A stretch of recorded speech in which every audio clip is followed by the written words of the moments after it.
ఎన్నిక జరగకముందే అంటే ఎప్పుడైతే గోపీనాథ్ గారు అకాల మరణం దురదృష్టవశాత్తు జరిగిందో అక్కడి నుంచి ఎలక్షన్ షెడ్యూల్ వచ్చి ఎన్నికలు జరిగే వరకు 6 నెలల సమయం ఉంది. ఈ 6 నెలల సమయం నుంచే ముందస్తు ప్రణాళికతో 6 నెలల కాలాన్ని ఎన్ని దుర్మార్గాలకు వాడుకోవాలో, ఎన్ని ఎత్తుగడలు వేయాలో, ఎన్ని ప్రణాళికలు రచించాలో జూబ్లీ హిల్స్ను కాంగ్రెస్ ఖాతాలో వేసుకోవడానికి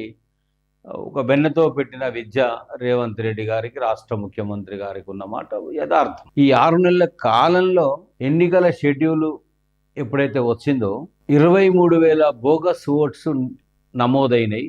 అని వివరాలతో సహా, ఒకటే అడ్రస్సు, ఒకే అపార్ట్మెంటు లేదా ఒకే ఇల్లు, 40 ఓట్లు, 50 ఓట్లు, 200 ఓట్లు, 150 ఓట్లు, 100 ఓట్లు, 70 ఓట్లు, ఇట్లా అన్నీ కూడా వివరాలతో సహా ఎలక్షన్ కమిషన్ ముందు పెట్టడం బీఆర్ఎస్ వర్కింగ్ ప్రెసిడెంట్ కేటీఆర్ గారు పెట్టడం జరిగింది.